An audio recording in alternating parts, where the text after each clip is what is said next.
In quiet backwaters, tucked between town and country, a long-forgotten garden lies in ruin. Its design and structure just a distant memory.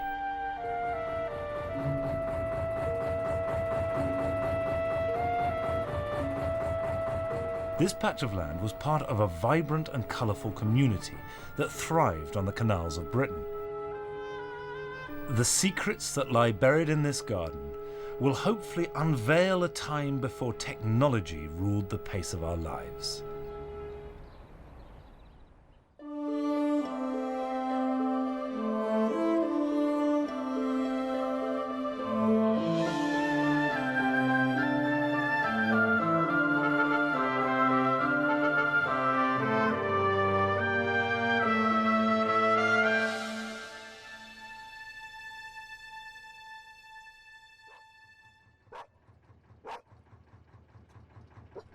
This lockkeeper's cottage is the site of our lost garden. Now, it probably wasn't a famous garden, probably wasn't even designed in any meaningful sense of the word, but the fascinating thing about it is that it was a working man's garden. And if we can uncover that history on the ground, we should get an insight into the lives of the people who lived alongside these canals. Hawkesbury Junction is the meeting point of the Oxford and Coventry canals. The lockkeeper who lived here would have collected tolls from the hundreds of cargo boats moving goods on the canal system. Today, only pleasure boats and the occasional weary traveller pass through the junction. For the Lost Gardens team, it's time to discover how lost our lockkeeper's cottage garden really is. What do you think? Not much to it at the moment, is there? They're good outdoors, aren't they? Yeah, but the thing is, one thing I immediately noticed is that... Dr. Toby Musgrave is our garden and plant historian. He's looking for any remains of the original garden to base a restoration plan on. Anne-Marie Powell, our hard landscaper, will be coordinating the restoration project. I mean, what sort of date would you put on these hollies? I don't think they're more than, what, 20 years old tops? But the bottom... What about all these trees? Do you think they're weeds, aren't they? Nah, I mean, they're all recent. I mean, that ash is weed tree. Yeah, very recent. But it's all ornamental stuff down here, if you look. So that all needs to come out, doesn't it, really? Yeah. This roof is asbestos, isn't it? Oh, yes. That's a bit of a problem, That's isn't yours. it? Thank you. That one. You can do with that. I mean, as far as the planting goes, it's not much more than, what, 20, 30 years old? This can all come down, and that will give us a clearer picture of the garden, I think, as well. So, what's the next stage? Because there really isn't an awful lot to see here, is there? I mean, there's not much above ground evidence, so I think we need to start looking below ground so we could get a geophysical survey in to see if there's any structures underneath, and that we can then dig some archaeological trenches and see if we can find evidence. So we should be able to get quite a lot of information. Wow. All of which is Quite going to hold amazing. you up. Yeah, Yeah. it is going to hold me up. It's a conundrum, this site, isn't it? It doesn't present itself with any pattern that one knows. The lie of the land and the planting are giving us no clues, so going underground is our only hope. A geophysical survey may turn up buried structures or garden features. As we move down the garden, one thing is certain. Nature has totally reclaimed the bottom half of the garden. It's really overgrown. I mean, this is going to be a horrible clearing job, isn't it? It's a lot of work. But For you! Yeah, I know. Thanks. time to go to the archive, I think. Toby, you can't start avoiding work already. To restore the garden, we will need a plan.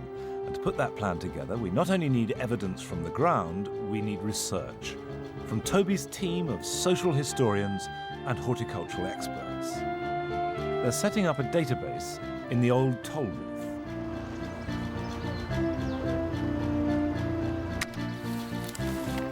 For now, Anne-Marie's landscape team are limited to opening up a few access routes.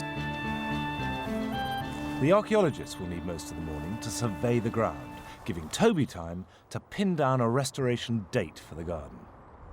Well, as we speak, the geophys is going on in the gardens, and hopefully that's going to yield some interesting results in the garden itself. But I've been looking at the British Waterways archives, and I've come up with two maps of our area here. This map dates from 1777 to 1785. It shows the two canals coming together, but there's no junction, and there is just a toll office here. and the other one dates at about 1790. And the reason the 1791 is so important is because this shows the junction where the two canals meet, which was created in 1785. And it's also got a house marked on the junction here at Hawkesbury Junction. This, I think, is our start date. We've got canals booming in industry. We've got a big house compared to the little toll house on the 1785 map. And I think this is where we need to be leaping off from. On closer inspection, we find that Hawkesbury Junction was the focus of bitter rivalry between the Coventry and Oxford canal companies. For almost 10 years, they ran their canals in parallel, competing for the same stretch of lucrative business. They finally agreed to build a junction at Hawkesbury in 1785, and a house and plot of land appeared on our site to accommodate a lockkeeper and his family. And this is when the original garden was likely to have been established. The geophysics continue. This Hoover-like machine carries out a ground-probing radar survey that penetrates 3 meters down through the soil, searching for anomalies that may be features from an early garden.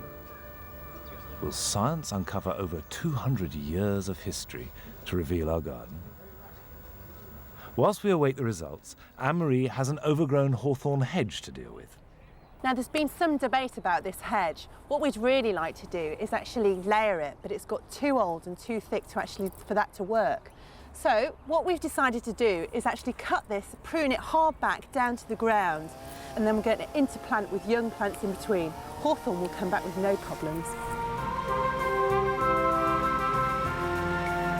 The task is taken on by a team of British waterways workers who are kept busy keeping the hundreds of miles of canal banks and waterways in order.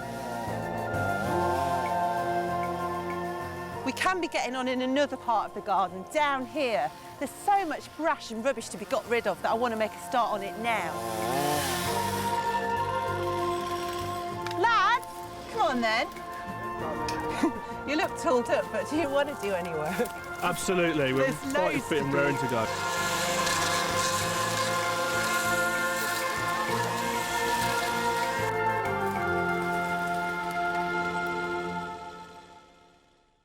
Sources of information for gardens are just scattered across the whole of Britain. Managed to get hold of the Oxford Canal Company ledger, which is held in the Public Records Office in Kew. It gives us two names. Between 1791 and 1807, there was a John Brown in residence here as lockkeeper and toll clerk. And in the autumn of 1807, the name changes, and the new person who's in residence is called Sutton. Now, that's very exciting because the place here is called Sutton Stop. So that family must have had a big impact on this area.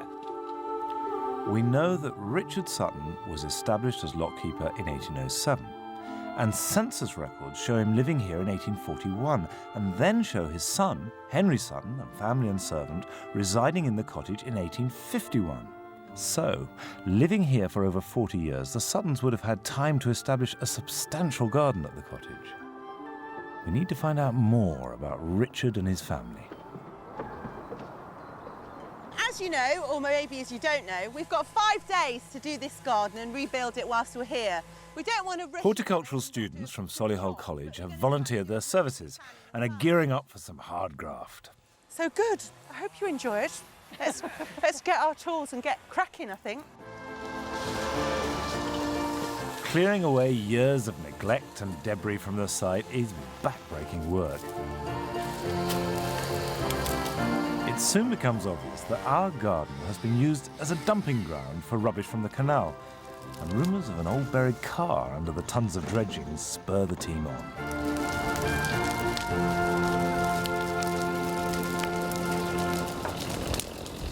The geophysical team have printed out their survey and explained it to me with extreme simplicity, so I'm beginning to grasp what's going on. Tell me. You can see, even from this very crude picture, there's clearly something across there. Possibly a wall, maybe, terracing the garden. So you're dead right. There is evidence under I'm the glad ground. about that. And then in the radar pictures, hold that end. yeah. Now look at that. Is that integral? Is that one thing, or is it different? Different depths, so might be, who knows. Clearly, we've got to get under the ground and have a look. The archaeologist has been called. And Great. He's going to take out a section there, Uh-huh. and one across here, and then one down there. and there's your evidence. And really, Well, I hope. what he finds is It's going to gonna dictate. Well, it's going to be vital. Absolutely. Careful analysis of the survey suggests 3 main locations for possible features. And the geophysics people have their own theories as to what they might be. A wall, pathways, and even the foundations of a pigsty or outhouse have been suggested. But to find out for sure what's down there, we need to excavate. Nick Russell, our archaeologist, has studied Hawkesbury Junction in detail, and he can't wait to get underground. The 3 trenches that Nick has marked out lie directly over the proposed features.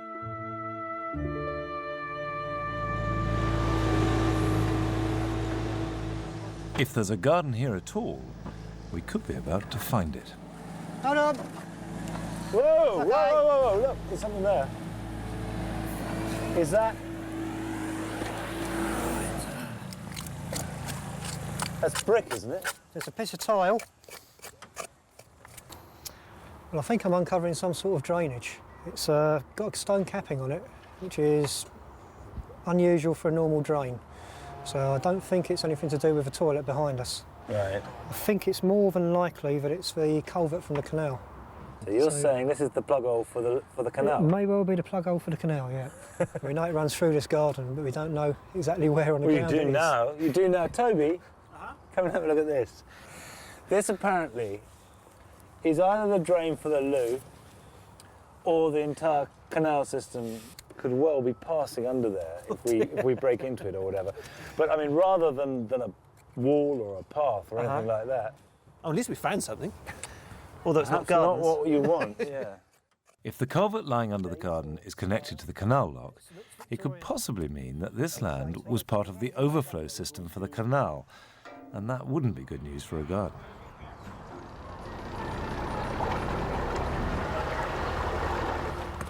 Nick immediately sets about uncapping the culvert, and hopefully he won't unplug the canal.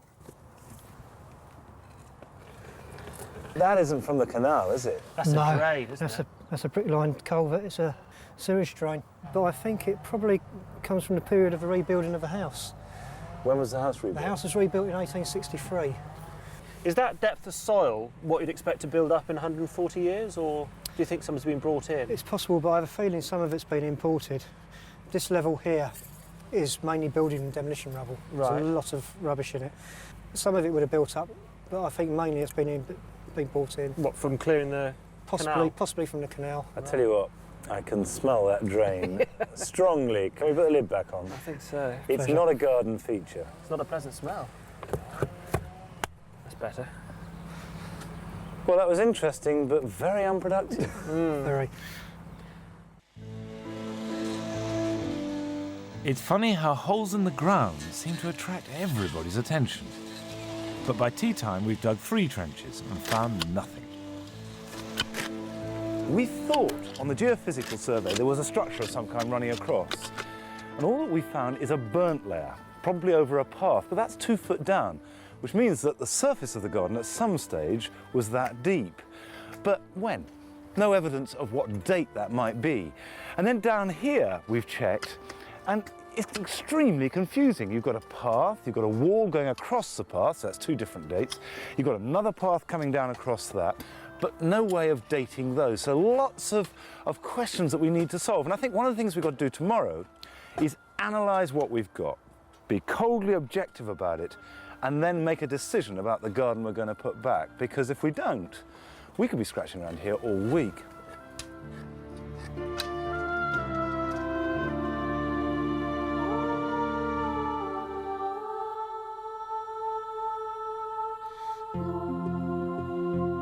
So far, we've had no luck at all in finding any archaeological evidence to identify a garden that may have been here around 1807, when Richard Sutton was the lockkeeper.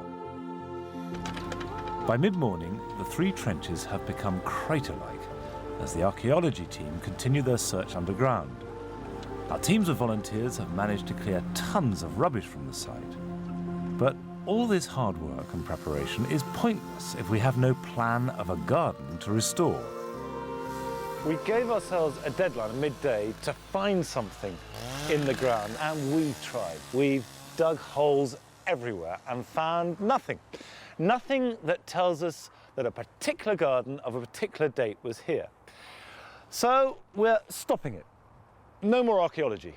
We can't go any further down that road, and it leaves us in a novel position because we do not have a particular lost garden to restore. So, where do we go from here? We've got nothing really to go on, and yet we want to make a garden, and it does seem that we have an opportunity here to do something quite interesting, which is make a garden that has all the elements of what we might have expected to find. Yeah, that's without true. anything specific. I mean, do you buy that? Yeah, I mean, I think we're starting pretty much with a blank canvas. There's plenty of evidence that we can uncover that will give us an idea of what that kind of garden was like back then, and make a garden that would fit a canal keeper's cottage that would match the early 19th century time framework. I think that because we've already got evidence that there was something across here, the ash path, and there is a very flat terrace behind it, I think it would be nice to kind of drop the garden so you've got a retaining wall and then a flatter area that you can garden more effectively at the bottom. So effectively you've got a terracing. Yeah. And then you'd grade the funny levels below Grade down the levels so that it's basically flatter. that. When would you need to start working? Now, because the thing is, a wall needs a foundation, so I need to put that in, and all of those foundations have had to gone off or set, basically, so we can build up above that. Right. You know, and then that needs to go off before we can do any work around it. I'm happy. You can integrate that into a rough Yeah. design. And I think it's a good idea to have a flatter level at the top and then the slope down. I think that So would let's work. go for it then. Finish your pint. I'm just going to get another. So we can get on, recreating a garden that's true to Sutton's period. To make a practical gardening surface, the irregular levels need to be flattened off. Creating two levels helps achieve this, and that's where Anne-Marie's retaining wall comes in. This means the landscapers are back in business and are now embarking on a huge earth-moving exercise to create a level surface.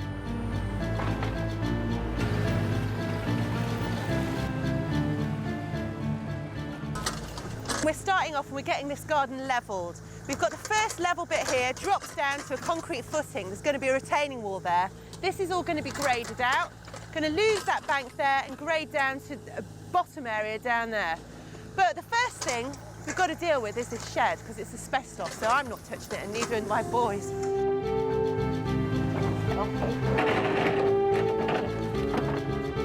A firm of specialists have to be brought in to remove and destroy the offending asbestos roof from the old lean-to shed.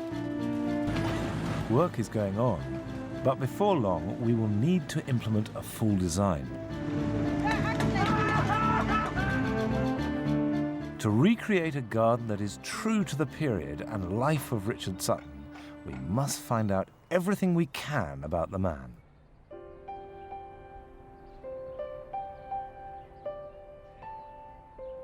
We know that Sutton was an educated and literate man, responsible for the collection of tolls and keeping of ledgers on behalf of the Oxford Canal Company. Does that give us any clues about the sort of garden this man would have had? In order to find out more about Sutton's working life, I took a walk with Steve Faulkner, the current lock keeper at the cottage. So really, the lock keeper was in charge of the financial side of things, of collecting the money as much as anything else. Yeah, and he was not officially a security guard or a policeman. You'd have to know what was around on the canal. There was a lot of trade between lock keepers and with the actual boat people. Really, what sort of trade? Eggs, vegetables, hams. I mean, there was no local shops along the canals. So your predecessors would have run that garden as an important part of their economy, perhaps? Yes, I'd imagine so. What about you? I mean, how do you feel about the garden? The lock is really my life now. The people that come through it are usually my friends as well as my customers. It'd actually be nice to be able to do a bit of that trading. What would you start in? Probably eggs and vegetables. What would be better than getting up in the morning and seeing the lock keeper for your fresh eggs? I like it. I like it. Later that day, we make an incredible breakthrough with a discovery from the British Waterways Archive. A fragile document that unlocks the world of Sutton Stop and the lockkeeper's garden. Actually written in the hand of Richard and Henry Sutton are these day-to-day accounts of the Sutton family. The details in here show us pretty much exactly how our lockkeeper, or wharfinger, lived. And on the first page, you've got exchanged grey horse, £8.15. We have lent to Partridge 4 shillings, he was lending money. Bought 2 violins, £3.10. Immediately you have this whole thing brought to life, father and son playing the violin, horse stealing. Bought 2 pigs, £3.15, bringing home 1 shilling. This detail of human life on an ordinary level, these are not grand people, this is life as it was lived at the turn of the 19th century on an everyday level. And then relating to the garden, we've got here 1 sack of peas. Now that's March. He wouldn't have bought a sack of peas at that time of year for anything else other than a seed. Now 9 shillings buys you a lot of peas back then, and that tells us not only did he grow peas, but also he grew quite a lot. It was productivity, he intended to keep them. This is self-sufficiency. We've got all these details, and we may not have a plan to the garden, but I can tell you we've got a plan for a life, and it's that we want to try and put onto the garden. The book tells us that as well as a busy lockkeeper, Richard was a businessman who used his garden productively both to feed his family and to supplement his income. We know he kept livestock and traded horses, but it also suggests that he was a man who loved beauty. As well as violins, Richard records buying silk handkerchiefs, handmade buttons and waistcoats. So we can imagine him enjoying a garden where flowers fill the spaces between vegetables and fruit. A picture of a garden is starting to emerge. Well, it's the end of day 2 in the garden and we've all been grafting like mad. We've cleared away piles of rubbish and debris that's been in this garden over the last few years. But I've started on my wall. We're getting the footings in now so we can start tomorrow. I haven't seen much of Monty and Toby, but I'm hoping they will have been doing some research because tomorrow I want to start putting this garden back. In order to keep Anne-Marie and her team on track, Toby will work well into the night to try and bring together everything we know about Sutton and cottage gardens of the period to produce a layout for our garden.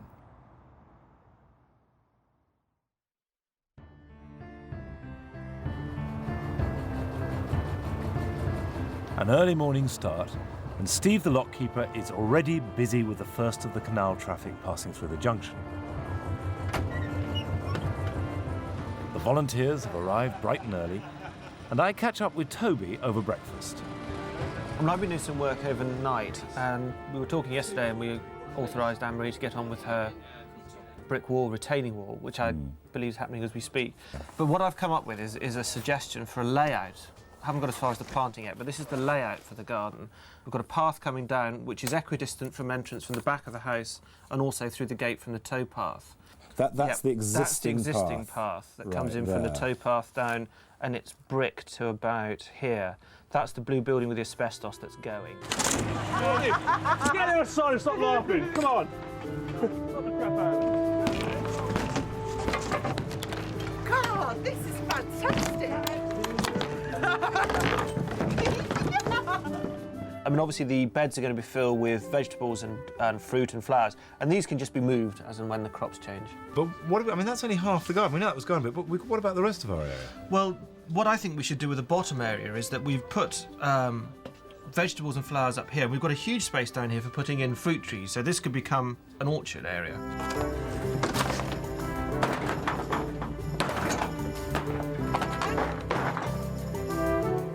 OK, we'll give this to Anne-Marie. She can keep her happy getting on with the building, and we can get on with, you know, filling in the spaces. All right, it's a good start to the day.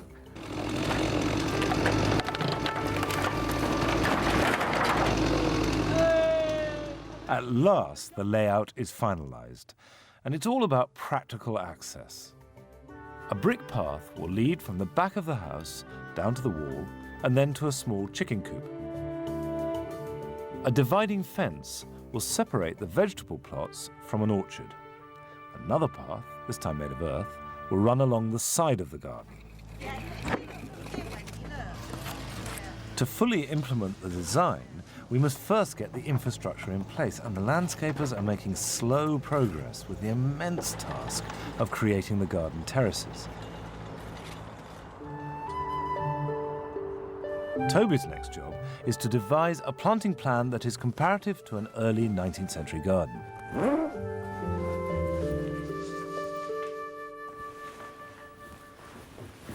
Right, we've got our garden layout. I'm happy with it, Monty's happy with it, Anne-Marie's getting on with it, and Steve's really happy with it, the most important thing. What we need to do now is to fill the gaps with plants. We know that the canal culture had these things called roses and castles. Canal boat owners obviously didn't have a garden, but they still liked the look of pretty flowers, so they painted them on their boats. This idea of ornamental plants fits beautifully with the concept of a country cottage feel to our garden.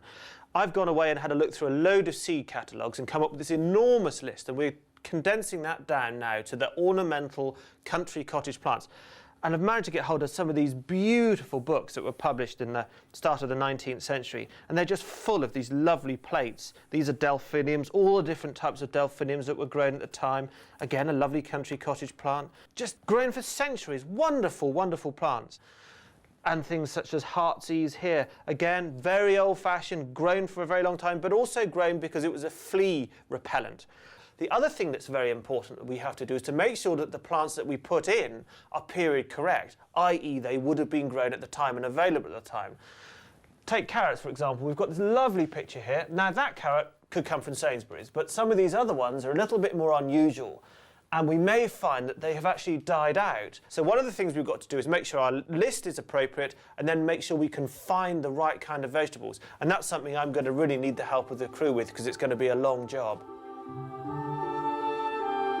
As the day draws to an end, Anne-Marie and the landscapers are resigned to staying late. Well, it's nice to come out and have a look. It's an amazing wall. It's looking really nice.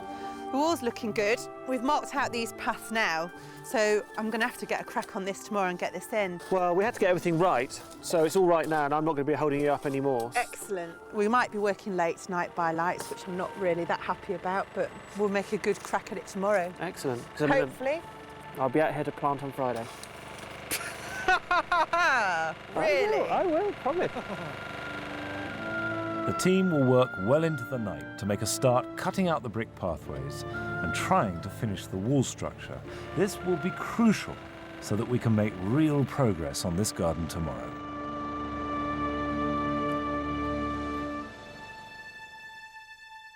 We've had mixed fortunes with a garden, but the documentary evidence has been fascinating. We discovered that a father and son, Richard and Henry Sutton, were lockkeepers or wharfingers here from 1807 to 1876. And they kept records that mean that we're going to attempt to recreate a garden of that period that is faithful to the lives as they lived it. Anne-Marie and her team have got to get the infrastructure in today so tomorrow we can plant. I wouldn't have believed that we could have got this done last night. Wonders of modern technology, lights. I thought it wouldn't be straight by the time we got here, but a bit of a relief to find it is. Yeah, oh, definitely. Good I wanna work. do it again. Well, Gav wouldn't want to anyway. Well, I'm hoping we're not going to be working by night tonight, so we'll see. Today we must lay over 50 metres of brick pathway, and like everything else, it must be true to the period. The principles of path laying haven't changed much actually since 1807, and it's still possible to find the right materials. We've taken delivery of 2,500 Staffordshire blue bricks that match exactly with the existing paths in the garden, and they'll be laid out in a plain stretcher style. With so much to get done today, it's important that everyone on site knows exactly what we're up against. Quite seriously, there is still a lot of work to be done. I mean, we've started to lay down the paths now, but they need to carry on around the garden. We're getting in the fencing now, but that all needs to be put in properly and finished.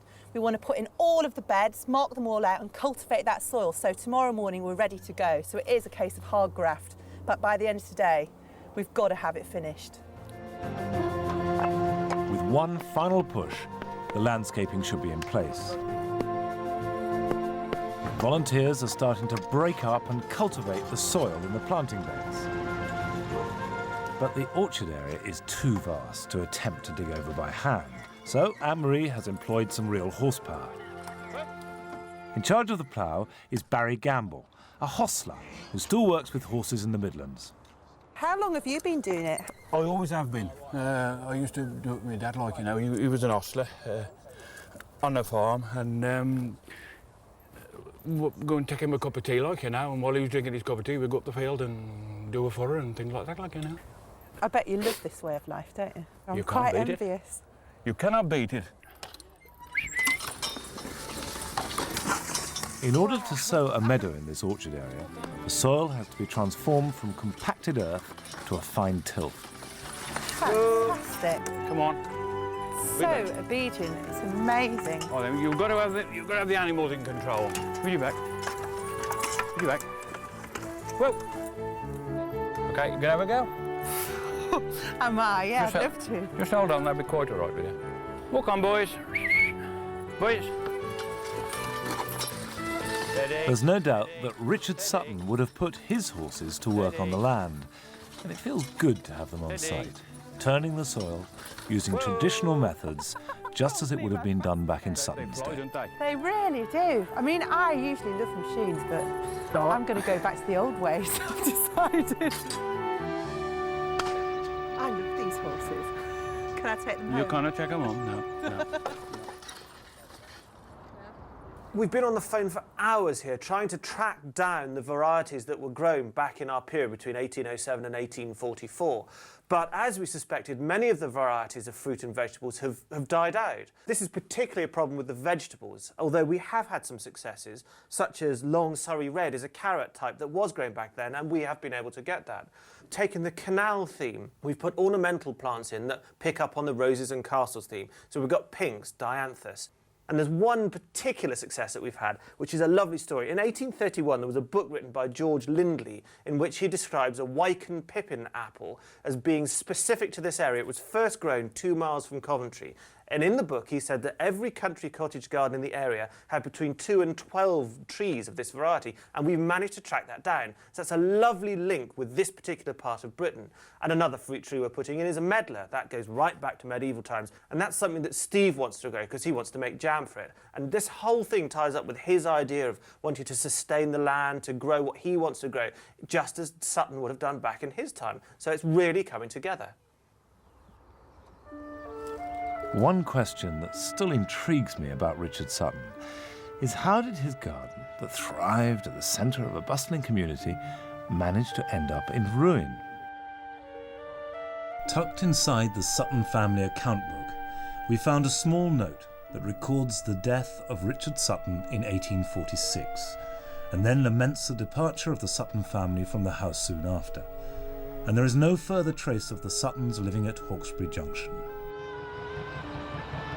But 4 days into the restoration, we are approached by Philip Pryor Pitt, who grew up as a boy in our cottage during the 1940s.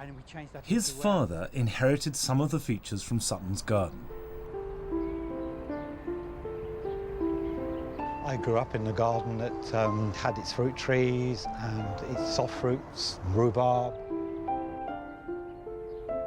The fruit trees that were in the garden, my father used to say they were between 70 and 100 years old. So the garden that I knew, the garden that I grew up in, must have been very well established way back at the beginning of the 1800s. My mother used to bottle the fruit, the pears and the gooseberries. What was surplus to requirements, we used to sell to the boat people that would come through in their boats.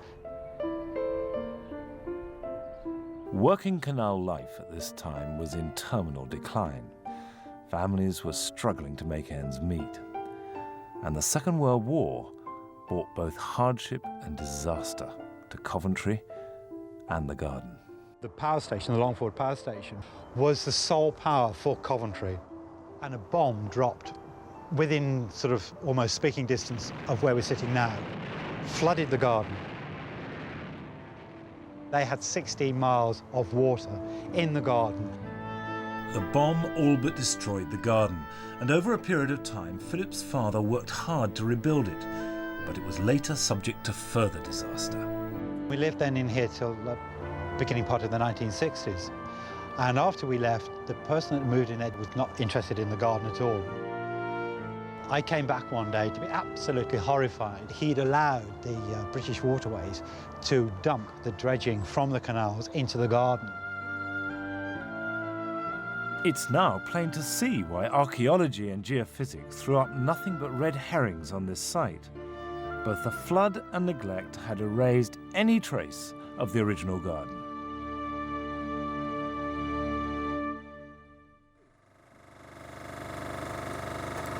Well, what's the time? It's 7:29, and our landscapers are still hard at work, and they'll go on until it's done. And this is a testament to them, really, because although plants get all the glamour, without this sort of graft, preparing the soil, putting up the fences, laying the paths, you wouldn't have a garden. And all our restoration, with all its careful research, just wouldn't happen. And I can tell you, so you can see how desperate things have got.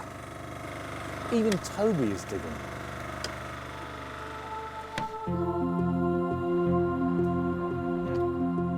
Friday morning, and the plants are arriving. Hours of research and phone calls have managed to pull together an impressive list of period-correct plants from nurseries right across the country. It'd be good to get these plants off. I don't know if we'll be able to get them in the ground. Just hoping the garden's going to be in a state to actually plant it out. Overnight, the landscapers have performed miracles again, and the building site has been transformed into a garden. The fences are almost ready. The chicken coop is in place, and a team are at work raking the soil to sow a meadow in the orchard. The British Waterways team have interplanted new holly bushes between the cut-back hawthorn hedge.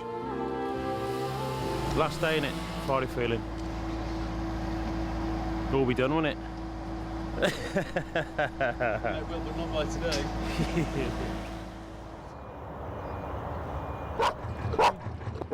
This is just a whole country cottage range we've got here on the boat. We've got dianthus, this is the pink. The name comes from Dia Anthos, which is flower of the gods. That's where the name dianthus comes from. Fantastic. That ties in with our roses and castles idea, and the roses are on their way. I've just heard that we've got a phone call that they've been picked up, so everything's coming together. I mean, this is hollyhock. This lovely dark red flower, a bit small now, but come the summer it's going to give us a load of height and bulk up the garden. And most of the ornamental plants are going at the top end of the garden. They're going to be your sort of pretty areas you come out of the house and enter the garden. And as you walk down the garden, it's going to become more productive. That's where the fruit and the vegetables are going. Again, delphiniums, they're very country cottagey feel. And again, this is another little pretty. This is the opium poppy. It's going to have big flowers in the summer, big poofy flowers. And down the bottom here, we've got, not only have we got our old fruit varieties that are going to go down in the orchard, and we've got a lot of different varieties, but we've got my favourite. This is the medlar, fantastic specimen. And just to finish off, we've got these two yew trees.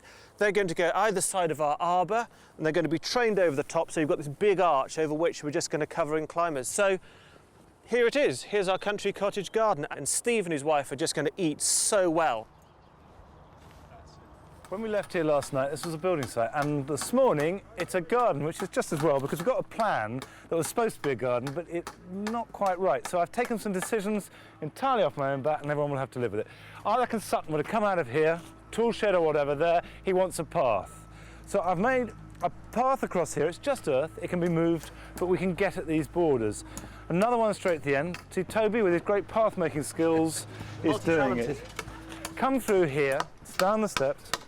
But this whole area is just veg. Now, he would have done rows and what have you, so we've put a path in here to give ourselves 3 beds for rotation. And down the end, mint, and this fence is going to have a fruit hedge in front of it, and there, as you can see, is the orchard, almost. Chickens going in here, and more planting there. We've got to clear more, and the volunteers are doing that, but the plants are here now anyway, so we've got to get those in.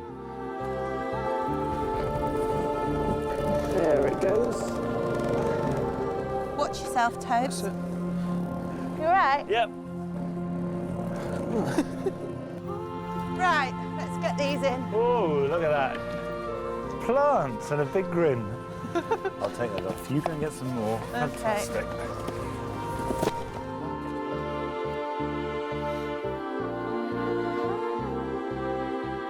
The trees have arrived bare root and must be soaked thoroughly and planted immediately.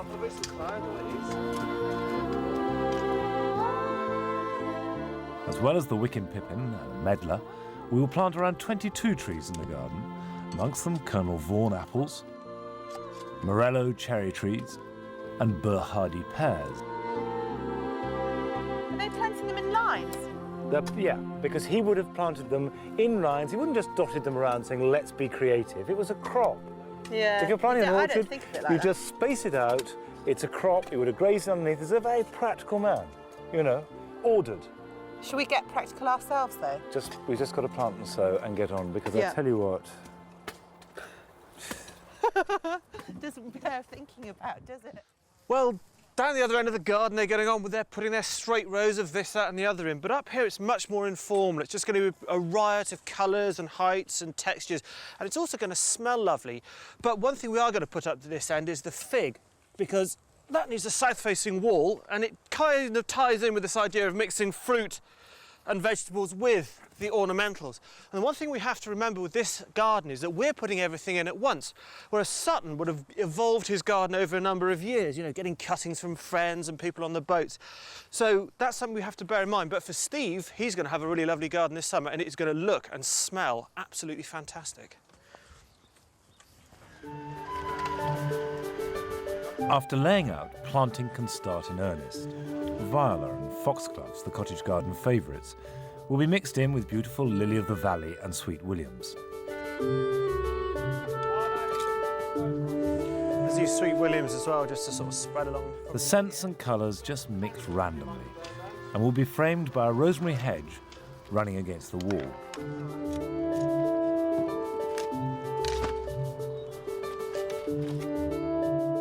Mixed in amongst the ornamentals will be the occasional cauliflower, rows of onions, and some lettuces. Oh, God, where are we going to put these in? The vegetable plots will rotate in usage, but a dozen rows of swift potatoes and green Windsor broad beans, as well as peas and spinach, are a good start for the productive garden. Hops are greedy plants, like to go in.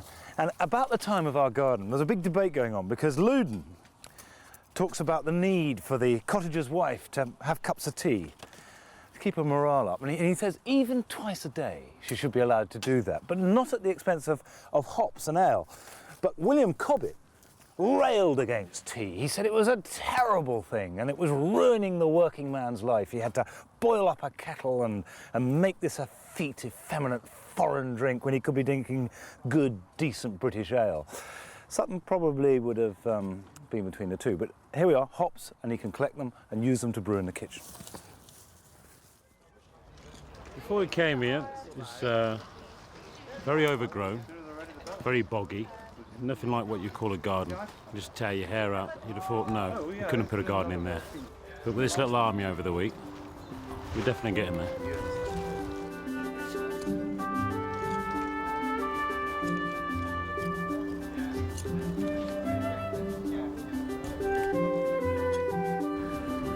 If once she was here, it probably bossed me about.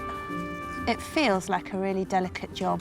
It's delicate when you transplant the seedlings from this seed bed and plant them in their final growing places. But it just feels nice to do it a bit more daintily. So I'm not usually a dainty girl.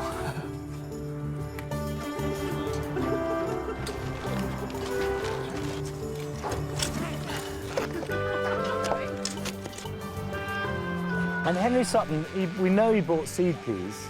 He would have done this at Easter, if the weather was good.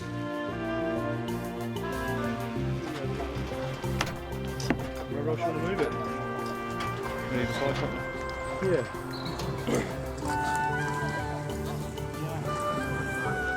I've never in my life held a chicken. And I'm feeling quite nervous about it. So I'll be glad when they get into their new home. It's all right. Just let them go like that. Wah! Alfred Hitchcock the bird. They're fighting. No, no, Henry, they're not. It's called foreplay.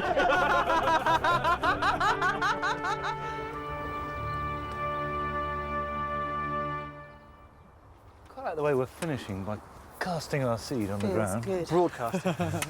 Yes. Wildflower mixture for wet ground. Do you know, it's been a different garden, this. Yeah.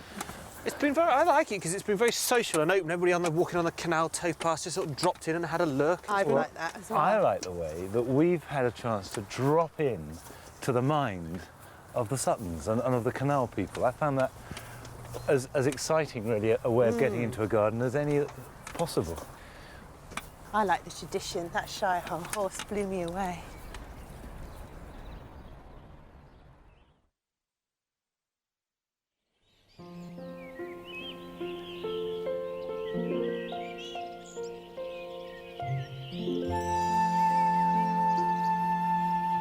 Through spring and into the early summer months, nature, and Steve, has nurtured this garden back to life. The informal mixes of flowers and vegetables have created a relaxed atmosphere that evokes a period in history when self-sufficiency and simple cottage gardening were the order of the day. The garden has certainly had an immediate impact on Steve the lockkeeper's lifestyle. Basically, instead of coming home after a day's work, sitting in front of the TV, it's actually getting out and pottering around, throwing away our problems and our modern-day worries and getting back down into the dirt and just living that life. The blue brick pathway is now framed by beautiful ornamentals that mix naturally into the garden vegetable areas. Broad beans and champion of England peas are edging closer to their first harvest. Gooseberry bushes lining the picket fence are fruiting and nearly ripe, and in the orchard, the medlar trees, Wickham pippin and Colonel Vaughan apples have all taken hold strongly.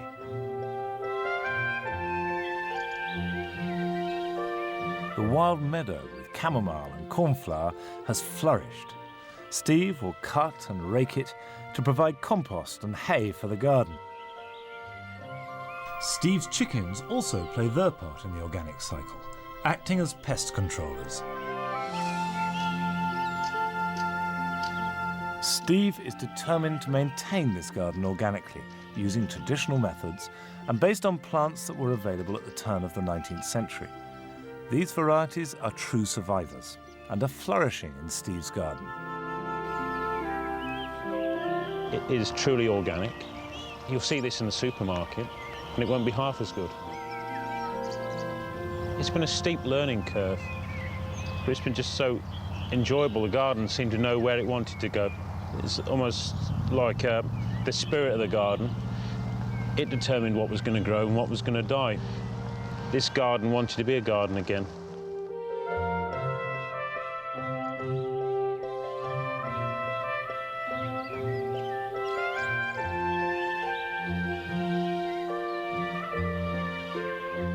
Everywhere in this garden, there are reminders of Sutton's love of ornamental beauty. Flowers like dianthus, like the Greeks termed flower of the gods. Simple but lovely heartsease.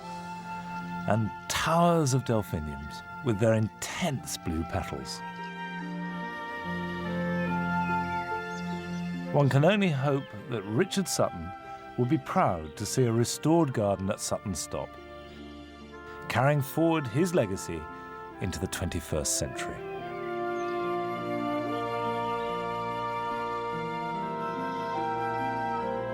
Lost Gardens returns next week. And on Sunday, join Stephen Fry on a trip to Madagascar in search of a mysterious nocturnal creature as Last Chance to See continues 7:30 Sunday night on ABC One.